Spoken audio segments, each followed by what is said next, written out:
ये कैसे हो सकता है सर? जूही और मीरा को ठीक एक तरीके के सपने कैसे आ सकते हैं? सर, खूनी के अंदर आने का रास्ता तो नहीं मिला है, लेकिन ये स्क्रू मिला है मीरा के बेड के नीचे से। एक काम करिए, वॉचमैन से पूछताछ कीजिए, देखिए क्या पता चलता है मीरा के बारे में। तब तक इस स्क्रू की गुत्थी को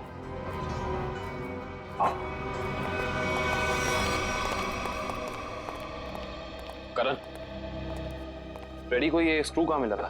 सर वहां उधर। इधर? ये स्क्रू हाँ आया कैसे होगा? हाँ ले आओ, संभाल के। इश्ता, श्रेया, संभाल के।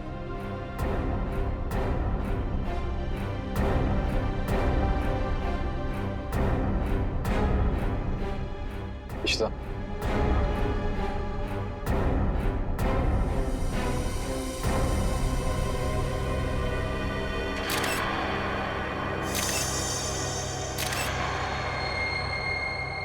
ये बात है। क्या हो सर? ये देख रही हो सीलिंग फैन? अब ये सीलिंग फैन इस स्क्रू की गुत्थी को सुलझाएगा। करण, समझ गया सर।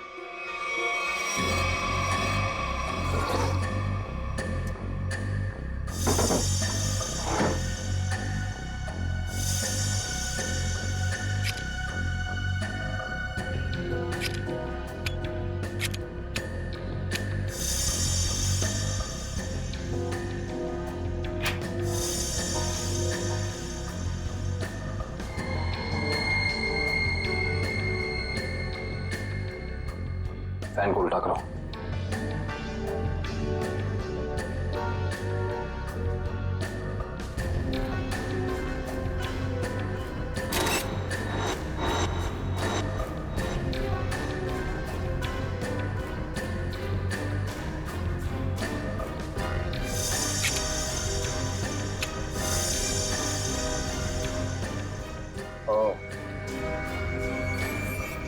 सर यानी ये स्क्रू इस फैन का है? हाँ श्रेया, किसी ने इस फैन के साथ छेड़खानी की है, अभी पता चल जाएगा।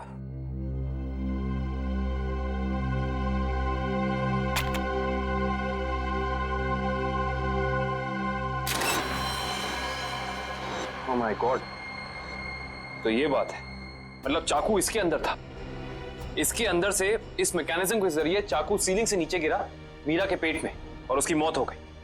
अब समझ में आया, तो ये कारण है जिस वजह से खूनी इस कमरे में नहीं था। उसकी जरूरत ही नहीं थी, उसका काम तो ये सीलिंग फैन कर रहा था। इसका मतलब जूही के कमरे में भी बिल्कुल ऐसा ही सीलिंग फैन होगा जिसके अंदर सेम मैकेनिज्म फिट होगा। वहां भी चाकू सीलिंग से गिरा और जूही की मौत हो गई। सर हो सकता है खूनी ने रिमोट कंट्रोल के जरिए इस चाकू को कंट्रोल किया हो सकता है।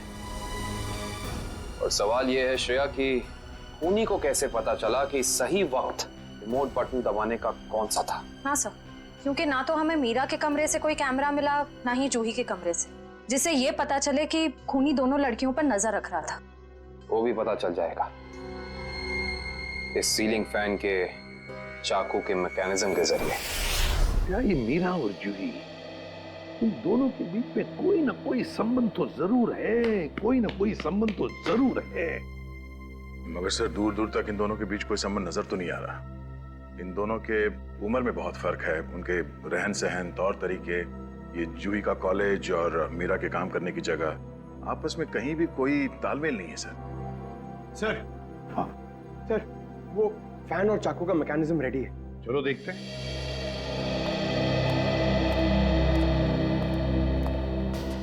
पंकज, रिमोट ऑन करो।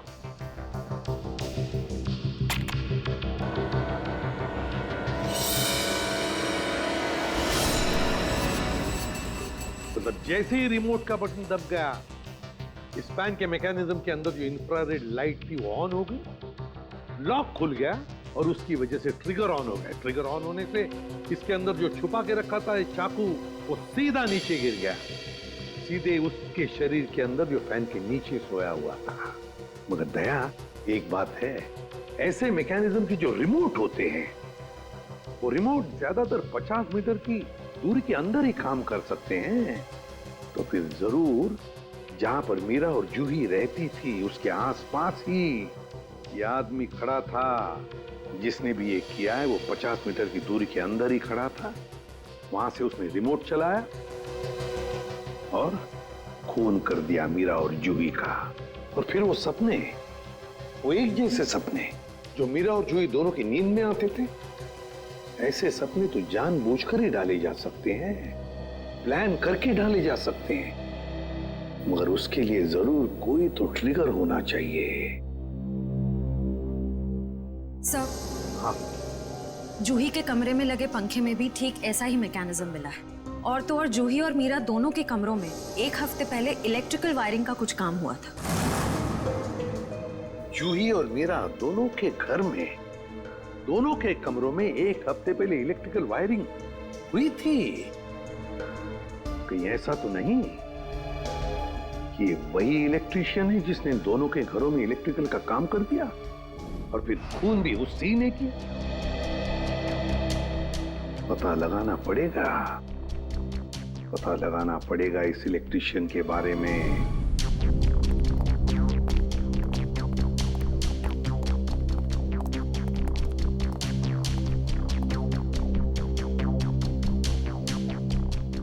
ना ही मीरा के मोबाइल पे कोई अलार्म था और ना ही जूही के मोबाइल। फिर दोनों को एक ही वक्त एक जैसे सपने कैसे आ सकते हैं? इसका मतलब सपने ट्रिगर करने वाला मैकेनिज्म यहीं कहीं है। सर, ये देखिए, इस पे अलार्म है, लेकिन सुबह 6 बजे का। 6 बजे का? पर मीरा की मौत तो 3 बजे हुई थी, तो सपने शुरू करने का ट्रिगर लगभग 1 या 1.5 के बीच का होना चाहिए। यह भी तो हो सकता है कि किसी ने मीरा को सम्मोहित कर दिया। ऐसा नहीं हो सकता फ्रेडी, क्योंकि अगर ऐसा होता तो मीरा के दिन भर का हाव भाव, चाल चलन सब प्रभावित होता। पर ऐसा नहीं हुआ। नहीं, कुछ है यहाँ जो हम अभी तक देख नहीं पा रहे। ढूंढो, यही है।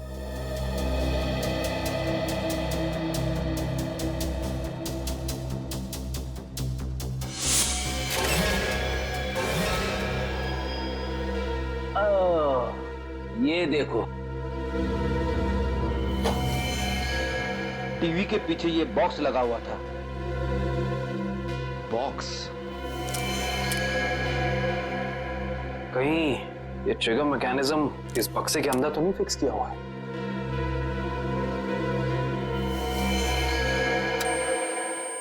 अरे अलार्म बंद करो, ये आवाज मेरे कान के पर्दे फटा ली। सर, कौन सी आवाज? यहाँ कोई अलार्म नहीं बज रहा है। अरे इतने जोर से बज रहा है, सुनाई नहीं दे रहा है। बंद करो। हाँ, बज तो रहा है, लेकिन बहुत धीमी आवाज में। बंद करो, बंद करो। बंद हो गया। Thank you. इतना भद्दा अलार्म मैंने जिंदगी में नहीं सुना। सोने वाला उठेगा नहीं, हार्ट अटैक से सीधे ऊपर चला जाएगा। मगर सर, अलार्म की आवाज सिर्फ आपको कैसे सुनाई दी? हो सकता है श्रेया, क्योंकि ये लो फ्रीक्वेंसी अलार्म है। श्रेया, ये सिर्फ उन लोगों को सुनाई देता है जिनकी साउंड टॉलरेंस और सुनने की शक्ति इसकी ध्वनि से मेल खाती हो। यानी फ्रेडी सर की तरह जूही और मीरा भी इस अलार्म की आवाज को सुन सकती थी। वो ये बात नहीं जानता था। उसने इस ध्वनि का इस्तेमाल सिर्फ उनके दिमाग को कंडीशन करने के लिए किया, ट्यून करने के लिए, ताकि उन्हें वो डरावने सपने दिखा सके। लेकिन डरावने सपनों का कोई संबंध ही नहीं था इस मौत से। अगर वो चाहता तो बिना सपनों के भी मार सकता था उन्हें। मार सकता था, पर शायद वो ऐसा चाहता नहीं था। खूनी अपने शिकार के साथ खेलना चाहता था, तड़पाना चाहता था, फिर उनकी नींद में उन्हें एक गहरी मौत देना चाहता था। इंटरेस्टिंग। करण सर, कल की को बुला के लाइए। जी। को ये देखो।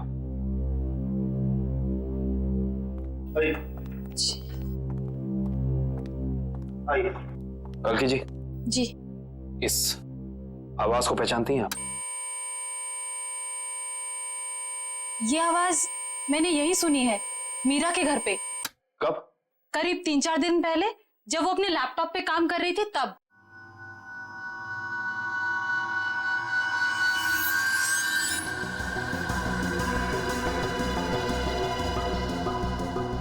आपको मीरा के लैपटॉप का पासवर्ड पता है? नहीं सर। हमें कंप्यूटर एक्सपर्ट से इसका पासवर्ड ब्रेक कराना होगा, लेकिन मुझे लगता है कि हमारे सारे सवालों के जवाब इसी लैपटॉप के अंदर है, इसके अंदर।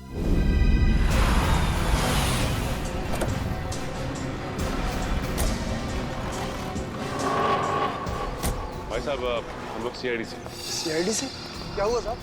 हमें पता लगा है कि पिछले हफ्ते आपका एक इलेक्ट्रिशियन वायरिंग करने के लिए इस एड्रेस पे गया। हाँ साहब गया तो था, पर हुआ क्या?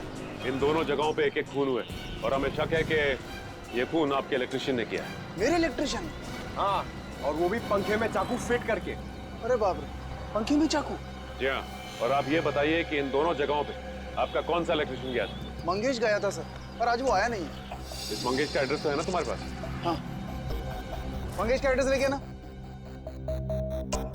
सर, वो लैपटॉप का और ईमेल का पासवर्ड खुल गया। Very good job, thank you very much. Kabin, जरा लैपटॉप चेक करो। जी। देखो वो ऑडियो फाइल है क्या इसमें जिससे सपने आते थे उसे।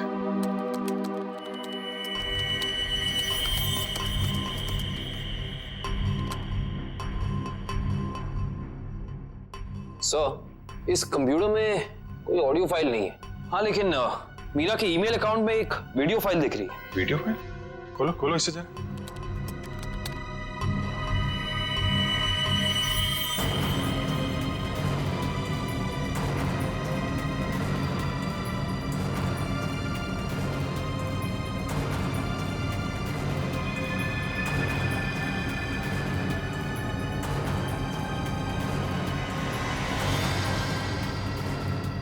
सर, ये सारे विजुअल तो मैंने जूही की स्केचबुक में देखे हैं।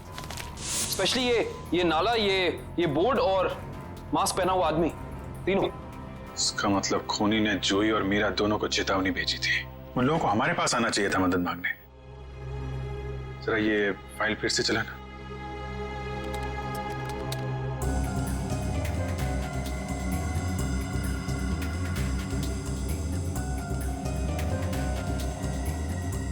Pause pause pause. Banjara road, जो शहर के पश्चिमी हिस्से में है ना? Yes sir. मतलब जो कुछ हुआ है बंजारा रोड पे ही हुआ है। क्या? ठीक है, ओके। सर, उस इलेक्ट्रिशियन मंगेश का जो पता मिला था वो नकली है सर। कोई बात नहीं, स्केच बनवाओ उसका और अपने डेटाबेस में चेक करो। बंजारा रोड, वहां जाके देखना पड़ेगा।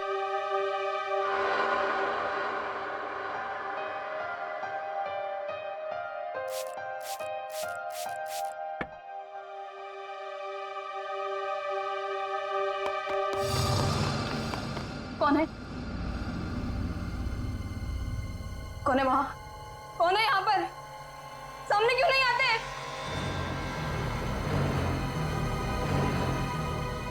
बस बहुत हो गया, बंद करो ये खेल, बंद करो ये खेल।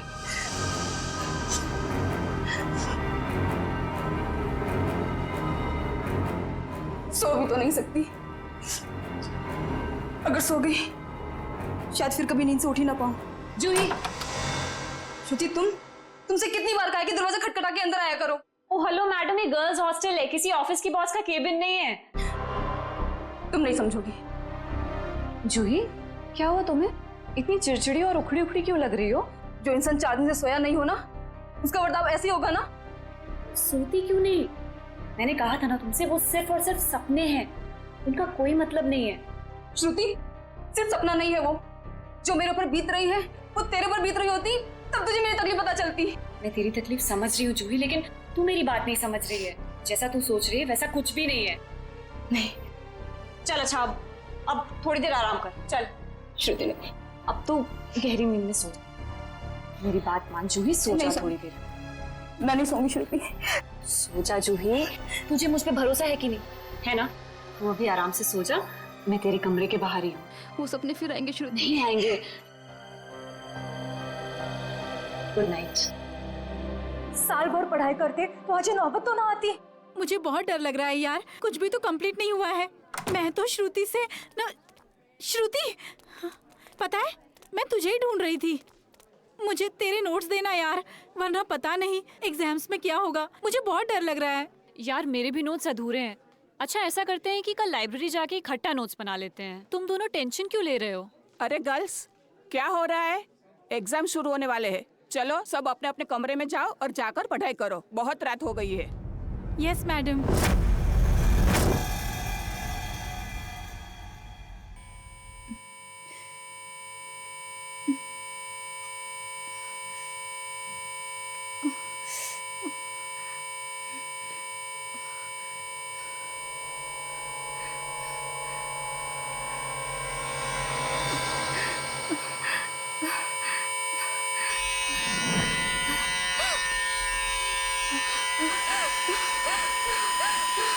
श्रुति प्लीज हेल्प मी श्रुति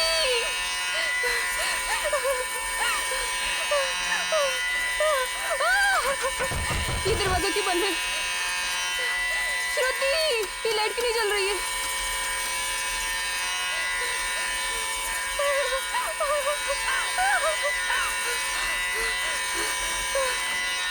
ये खिड़की क्यों जाम है बंद करो ये आवाज मेरे कान के पट्टे फट जाएंगे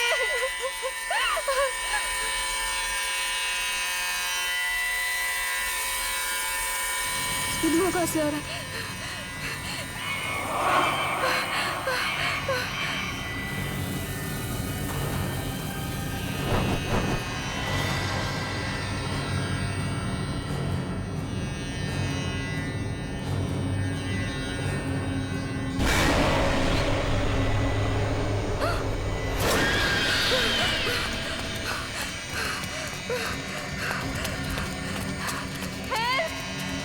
कोई बचाओ मुझे हेल्प कोई है बचाओ प्लीज हेल्प मी कोई है कोई बचाओ मुझे मत मारो मुझे मत मारो मत मारो मुझे मत मारो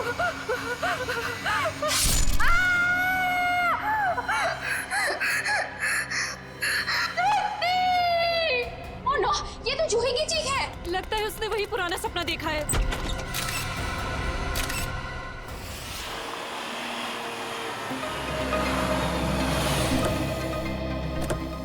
आश्रया, क्या पता चला?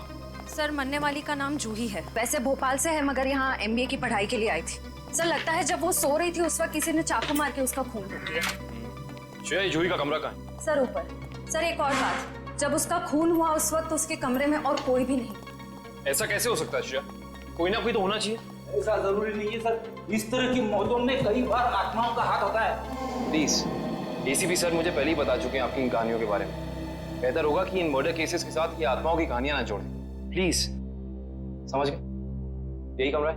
Yes sir. आइए। एक्सक्यूज मी, प्लीज एक सेकंड, एक्सक्यूज मी।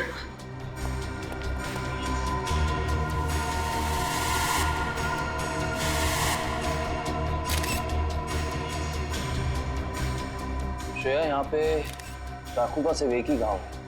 लगता है खूनी ने इतनी जोर से वार किया कि एक ही वार में जूही की मौत हो गई।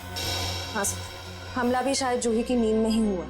बेचारी को अपने आप को बचाने का मौका भी नहीं मिला होगा। एक्सक्यूज मी, यहाँ पे सबसे पहले जूही की मौत का पता किसको चला? सर, सबको एक साथ ही पता चला था। हम यहाँ कॉरिडोर में थे, अचानक से जूही के कमरे से चीखने की आवाज आई और अंदर आके देखा तो जूही की जान जा चुकी थी। उस समय कमरे में जूही के साथ और कौन था? सर, उस वक्त जूही के साथ कोई नहीं था। देखिए, आप लोग दोबारा याद करने की कोशिश कीजिए। हो सकता है कोई ऐसा जो उस वक्त भाग निकला हो। सर, भागने का तो सवाल ही नहीं उठता, क्योंकि डोर बाहर से बंद था और वो अंदर से।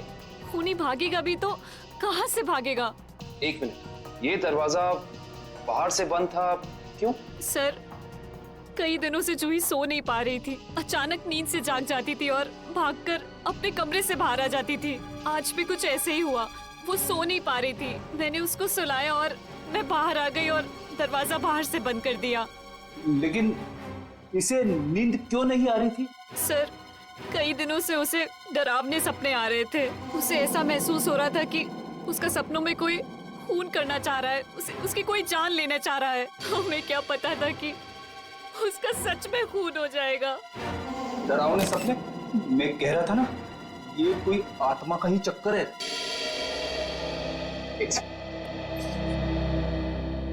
आपको कितनी बार बताया है कि आत्माओं की बातें सबके सामने मत किया करिए। वो लोग क्या सोचेंगे CID के बारे में? सॉरी। अच्छा, आप अभी कह रही थी कि जूही को डरावने सपने आते थे। कभी उसने आप लोगों के साथ कुछ शेयर किया कि उसे किस चीज के सपने आते हैं? कुछ भी? सर, उस ड्रॉर में जूही का स्केच बुक है। उस ड्रॉर में? जी सर। Sketch book? ये बुक? जी सर। ये चाकू सर, ये वही चाकू है जिसे लेकर कोई उसका पीछा करता था सपनों में उसे मारने के लिए। ये देखो, ये चाकू बिल्कुल ऐसा ही है जिससे जूही का कत्ल हुआ। हाँ सर।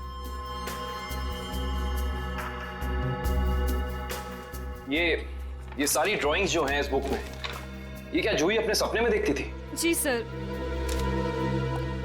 सर, लगता है ये किसी अंदर वाले का ही काम है जो कमरे के अंदर आसानी से आ सकता हो और जिसे जूही के सपनों के बारे में पता हो। क्या तुम्हारे अलावा और कोई ये स्केचबुक के बारे में जानता था? कोई नहीं। खूनी अगर इस दरवाजे से अंदर नहीं आया तो फिर इस कमरे में आया कहां से? इस बालकनी से। लेकिन बालकनी का दरवाजा तो अंदर से बंद है। अगर खूनी खून करके बालकनी से भागा है तो फिर ये दरवाजा अंदर से बंद कैसे?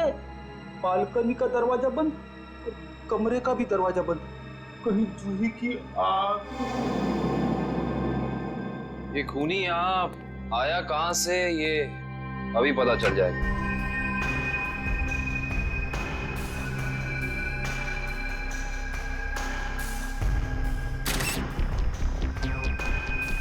ये देखो, जूते के निशान। हो ना हो खूनी इसी बालकनी से चढ़कर आया। लेकिन बालकनी का दरवाजा तो अंदर से बंद था, तो फिर खूनी यहाँ ऊपर चढ़ के कमरे के अंदर आया कैसे होगा? ये भी पता चल जाएगा फ्रेडी जी। बस एक बार जूही के मौत के कारण पता चल जाए, कुछ तो हो गया, कोई सबूत कुछ तो होगा। इधर देखो, ये पाइप, इसी वाटर पाइप से चढ़कर खूनी इस बालकनी तक आया है। यहाँ के वॉचमैन से मिलना पड़ेगा। माफ कर दिए साहब, गलती हो गई। इसे गलती कहते हो तुम? एक इंसान गर्ल्स हॉस्टल की बालकनी में चढ़ जाता, अंदर कमरे में जाके खून कर देता, और तुम्हें कुछ पता भी नहीं चला। बस साहब, 15 मिनट के लिए मेरी आंख लग गई थी। मैं सपने में भी ऐसा नहीं सोच सकता था कि उस दौरान ऐसा कुछ हो जाएगा। तुम्हारी 15 मिनट की लापरवाही की वजह से एक लड़की की जान चली गई, उसकी जिंदगी लौटा सकते हो तुम?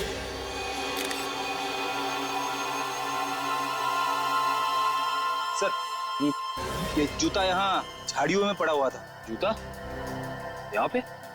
हो ना हो, ये जूता उसी खूनी का है। सर, ये तो किसी आदमी का जूता लगता है। यानी बालकनी में जो इंसान चढ़ा था वो कोई आदमी था। सुनो, ये जूते को पहचानते हो? नहीं साहब। दोबारा याद करके बताओ, सही से याद करो। कोई इंसान यहाँ आया था जिसने ये लाल जूता पहना था? मैंने नहीं देखा, शायद अंजलि मैडम ने देखा हो, वो हमेशा रिसेप्शन पे बैठती है। ये अंजलि मैडम को बुलाओ, जाओ। जी सर। अगर ये जूता यहाँ है तो कुछ और भी जरूर होगा, ढूंढते हैं।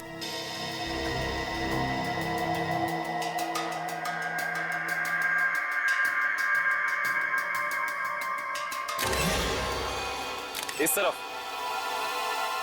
ये जूतों के निशान। एक जूते का निशान थोड़ा गाढ़ा है और दूसरे का हल्का। ये वाला गाढ़ा है। इसका तो एक ही मतलब है, ये जूता जिसका भी है वो इंसान लंगड़ा के चल रहा था। वो लंगड़ा के इसलिए चल रहा था क्योंकि जब वहां बालकनी से वो नीचे आया उसे चोट लग गई, फिर वो यहाँ से भागा और यहाँ पे जूता रह गया। हाँ साहब, मैं ही अंजलि हूँ, आपने मुझे बुलाया? जी अंजलि जी, हमें आपसे कुछ सवाल पूछने थे। जी। अंजलि जी, आपने इस लाल जूते को देखा? मेरा कहने का मतलब है किसी इंसान को इसको पहनकर यहाँ आते हुए देखा, लंगड़ाते हुए? हाँ साहब, मैंने देखा था, मनीष लंगड़ाते हुए जा रहा था। मनीष? ये मनीष कौन है? जूही का दोस्त है। अंजलि जी, जब वो यहाँ आया, ये गर्ल्स हॉस्टल है राइट, आपने उसको रोका नहीं? मैंने उसे रोका पर वो रुका ही नहीं। और क्या? मनीष अक्सर जूही से मिलने हॉस्टल आया करता था, पर कुछ दिनों से उन दोनों के बीच में अनबन चल रही थी। किस बात को लेकर अनबन चल रही थी? मुझे उस बारे में कुछ पता नहीं। कोई बात नहीं, अब तो इस बारे में हम मनीष से ही पूछ लेंगे।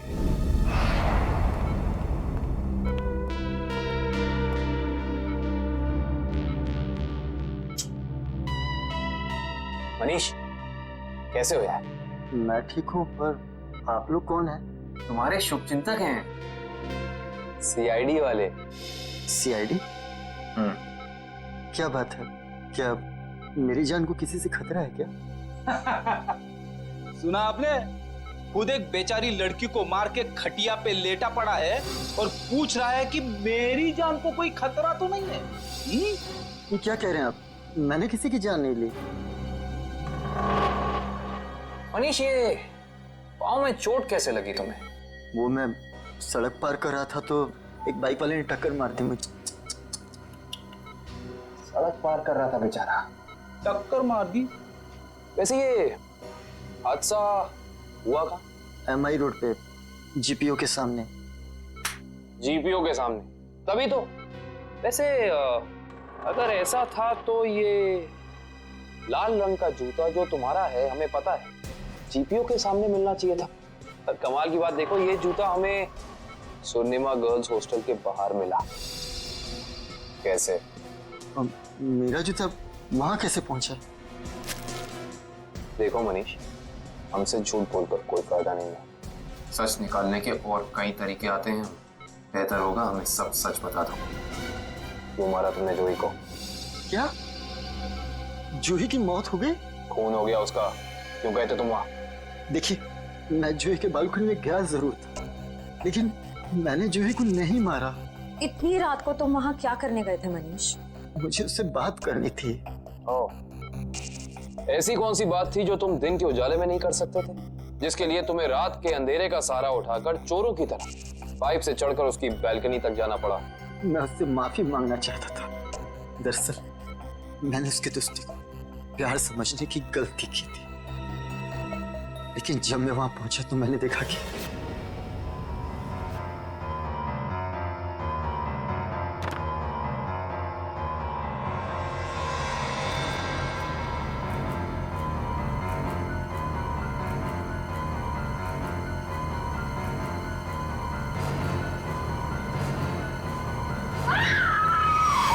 शर्म आनी चाहिए तुम्हें मनीष। उसकी मदद करने की बजाय तुम वहां से भाग गए। यही है तुम्हारा प्यार? अगर किसी ने वहां मुझे देख लिया होता तो इल्जाम तो मुझे पर आता ना। देख तो तुम्हें लिया ही था। अंजलि जी ने तुम्हें रोकने की कोशिश भी की, पर तुम रुके नहीं। ये सब छोड़ो, हमें ये बताओ कि जब तुम वहां थे तो उस वक्त कमरे में और कौन था? मैंने वहां किसी को नहीं देखा। हेलो? क्या? एक और कौन? कहां पे?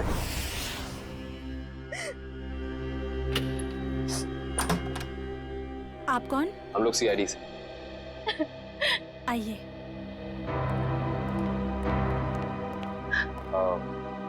आप कल की जी है ना? जी, मैंने ही आपको फोन किया था। मेरी सहेली मीरा का खून हो गया है। उसकी लाश ऊपर उस कमरे में पड़ी है।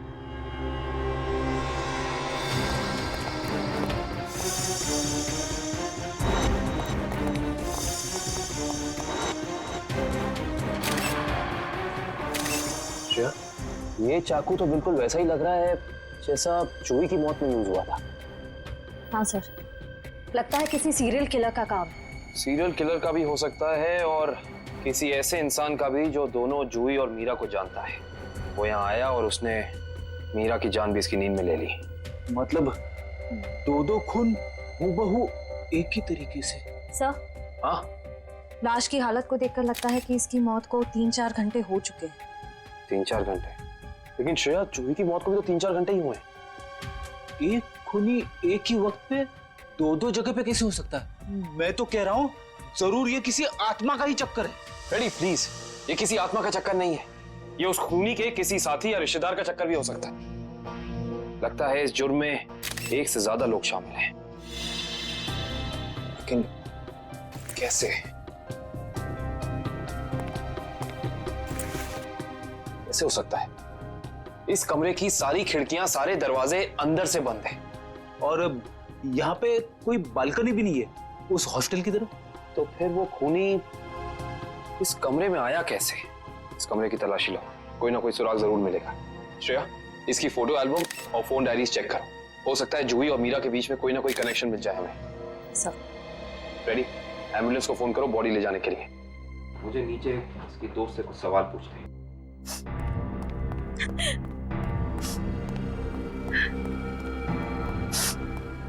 कालकी जी, जी। आपको मीरा की मौत के बारे में कब पता चला? रात को मैं काफी देर से ऑफिस से लौटी तो मैं इस कॉरिडोर से गुजर रही थी कि तभी मुझे मीरा के चीखने की आवाज सुनाई दी। मैं दौड़ती हुई उसके दरवाजे तक आई। मीरा का दरवाजा खटखटाया पर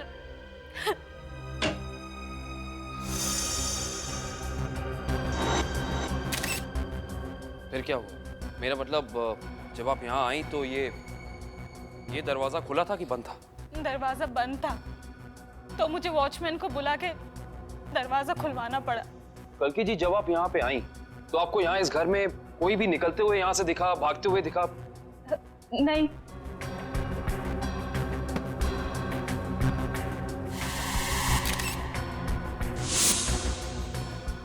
काल्की जी, आपकी दोस्त मीरा काम क्या करती?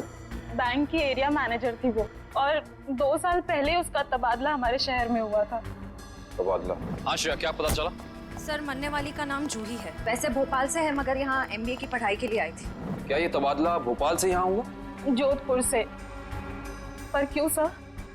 आपकी दोस्त मीरा किसी जूही नाम की लड़की को जानती थी? जहाँ तक मुझे पता है सर, इस नाम की तो उसकी कोई दोस्त नहीं थी। दोस्त नहीं तो कोई रिश्तेदार? क्योंकि कुछ घंटे पहले एक 21 साल की लड़की का बिल्कुल इसी तरीके से खून हुआ है। उस लड़की का नाम जूही था, और ये उसकी तस्वीर है। क्या आप जानती हैं इसे?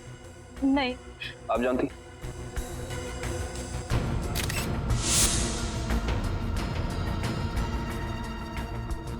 ये क्या हो रहा है हमारे शहर में? आम आदमी तो बिल्कुल भी सुरक्षित नहीं है।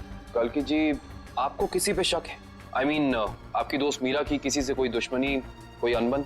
उसका कोई दुश्मन नहीं था सर। मीरा तो बहुत ही सुलझी हुई लड़की थी।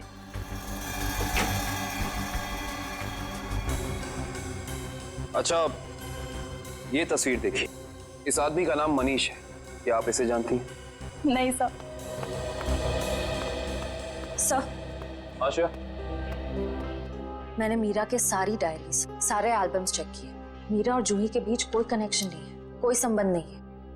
कोई ना कोई संबंध तो जरूर है, वरना ये खूनी सिर्फ इन्हीं दोनों लड़कियों को निशाना क्यों बनाएगा? कुछ तो है जो हमें समझ नहीं आ रहा है। कल्कि जी, क्या कुछ दिनों से मीरा किसी बात को लेकर परेशान थी? हाँ सर, कुछ दिनों से उसे डरावने सपने आ रहे थे।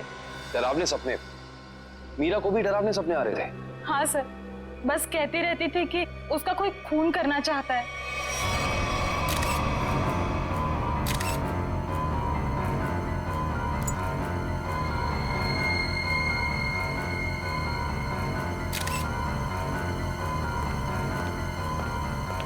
लोग बाहर ध्यान रखना।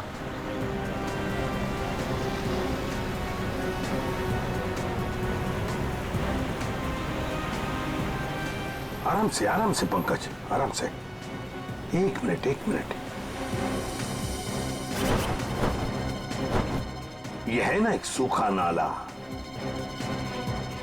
सूखा नाला है और वो रहा पेड़। सूखा नाला और उसमें वो पेड़। जरा आगे चलकर देखते हैं।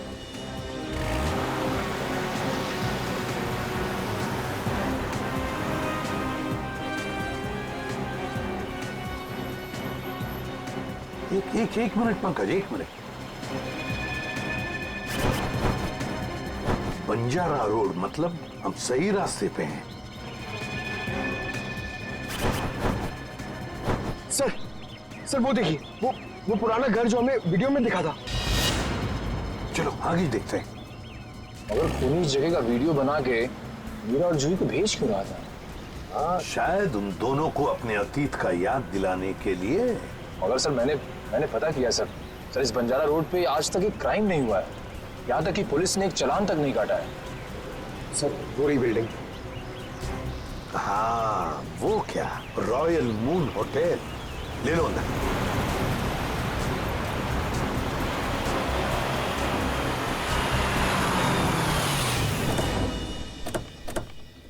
हाँ, इलेक्ट्रिशियन का स्केच मैच नहीं हो रहा है तो कोई बात नहीं, ठीक है। वेलकम सर, कहिए मैं आपकी क्या सहायता कर सकता हूँ? हम लोग CID से हैं। दरअसल एक केस के सिलसिले में कुछ पूछताछ करनी थी आपसे। CID? वो पूछिए, क्या पूछना चाहते हैं आप? जरा बताइए, कुछ दिन पहले क्या आपके होटल के बाहर कोई किसी तरह की वीडियो शूटिंग कर रहा था? शूटिंग?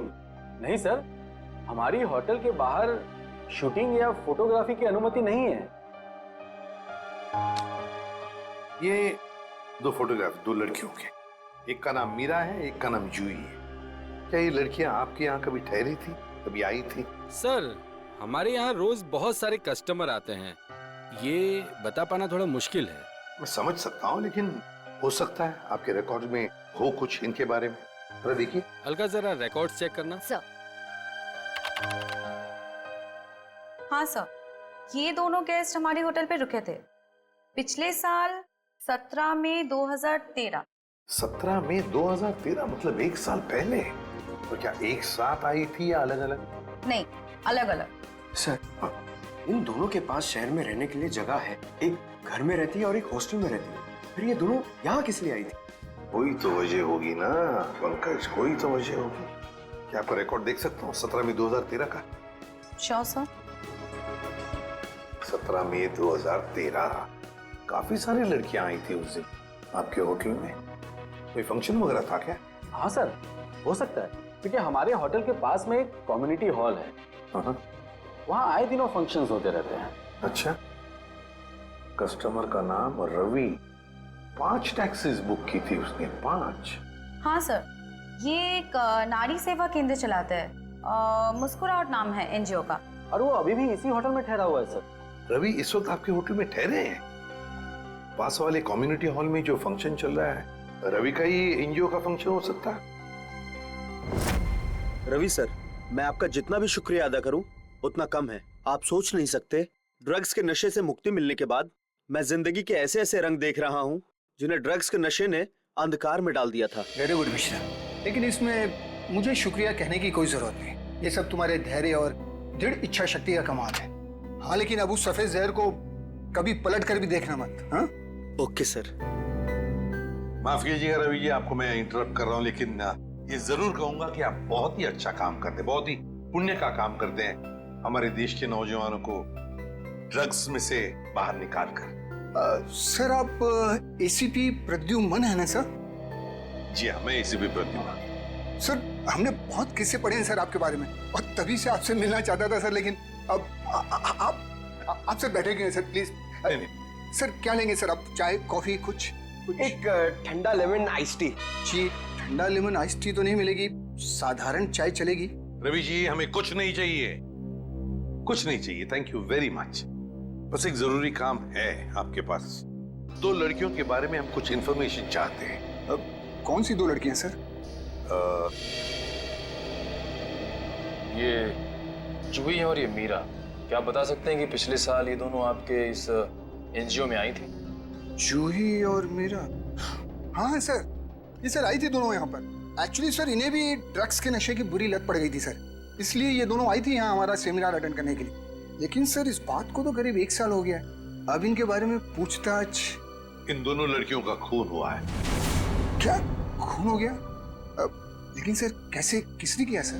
बस वही पता लगाना है, इसलिए हम चाहते हैं कि अगर आपको इन दोनों के बारे में कोई खास बात मालूम हो, कोई यादें हो आपके पास इनके बारे में, तो मदद हो जाएगी हमारी तहकीकात करने में। कोई खास बात इस वक्त तो याद। हाँ सर, याद आया सर, एक लड़की थी मोनिका, इन दोनों को उसकी चिंता बहुत सताती रहती थी सर। मोनिका? जी। क्या वो भी यहाँ आपके ड्रग रिहैबिलिटेशन सेंटर में आई थी? आई तो थी सर यहाँ पर, लेकिन वो ड्रग्स के खिलाफ अपनी लड़ाई जीत नहीं पाई सर। दरअसल सर, 1 साल पहले अपनी बिल्डिंग की छत से कूदकर उसने आत्महत्या कर ली थी सर, ड्रग के नशे में। मोनिका ने आत्महत्या कर ली? जी सर।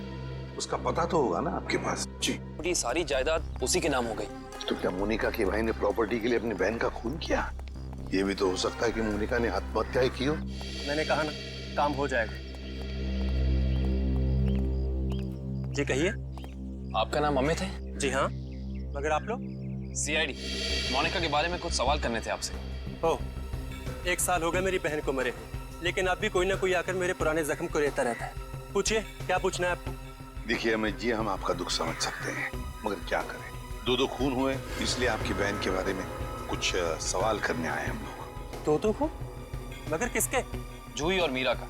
ये दोनों आपकी बहन मोनिका के दोस्त थे ना? हाँ। बदकिस्मती से ये मेरी बहन के दोस्त थे। बदकिस्मती से? क्यों? वैसे तो मीरा और जूही तुम्हारी बहन की बहुत फिक्र करते थे। अगर सच में उन्हें मेरी बहन की फिक्र होती तो वो फिर से उसे ड्रग्स की खाई में ना धकेलते। क्या वो दोनों फिर से मोनिका को ड्रग्स की लत लगाना चाहते थे? हालांकि वो दोनों खुद ड्रग्स से छुटकारा पाना चाहते थे। मुझे नहीं पता कि वो आदत से छुटकारा पाने आए थे या दोबारा ड्रग एडिक्ट्स को बढ़ावा देने, लेकिन इस काम में एक और भी था उनके साथ। हाँ, विशाल। विशाल? ये विशाल कौन? विशाल जूही और मीरा को ड्रग्स देता था और ये बात मोनिका जान गई थी। लेकिन जब लोगों को पता चला कि मोनिका को उनका राज पता है तो उन्होंने उसे फंसाने के लिए उसके बैग में ड्रग्स डाल दी। वो पकड़े गए, उसके ऊपर पुलिस केस भी हुआ। वो ये सदमा बर्दाश्त नहीं कर सकी और उसने आत्महत्या कर ली। सर कोई तो है जो मोनिका की मौत का बदला ले रहा है। जूही और मीरा पहले ही मर चुकी हैं। अब अगला नंबर शायद विशाल का। अमित, कल रात तुम कहाँ थे? आप मुझ पे शक कर रहे हैं? क्या करें, शक करने की आदत जो है हमें। और फिर तुम तो अपनी बहन के सबसे करीबी हो ना। मुझसे ज्यादा करीबी तो उसका मंगेतर था, रणविजय। दोनों ने जन्मों जन्मों तक साथ रहने की कस्में खा रखी थी। रणविजय? ये रणविजय यही है ना? हाँ यही तो है वो, लेकिन रणविजय का स्केच आपके पास कैसे? हो सकता है मीरा, जूही और मोनिका की मौत का राज रणविजय जानता हो। Thank you Ranvijay. सर वो रहा विशाल का घर। विशाल की जान को खतरा हो सकता है।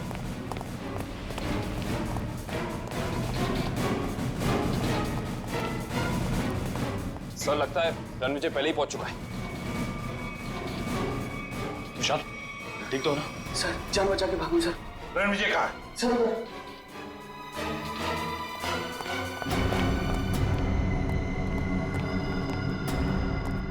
यहाँ तो कोई भी नहीं है। सर शायद यहाँ से भागा होगा।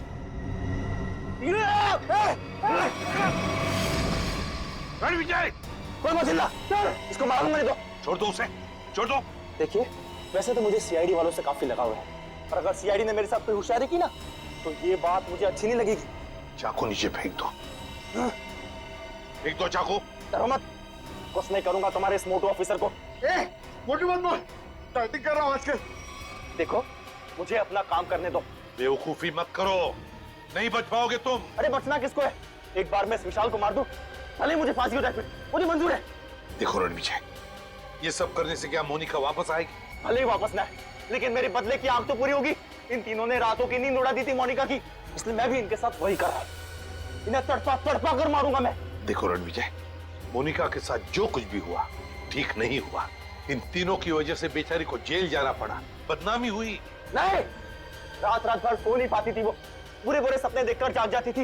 ये विशाल ने मोनिका का बंजारा रोड पे पीछा किया था उसे मार डालने के लिए, इसलिए मैंने भी इन्हें पहले बुरे बुरे सपने दिखाए और अब मैं इन्हें मौत की नींद सुला रहा हूं। रणविजय, ये तुम क्या करने जा रहे हो? विशाल को उसके किए की सजा कानून देगा। अरे कानून का क्या? प्यार तो मैंने अपना खोया है ना।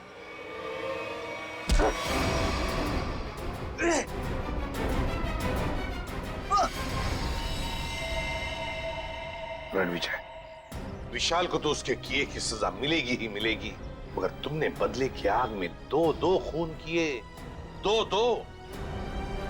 तुम्हें तो शायद फांसी ही होगी, फांसी।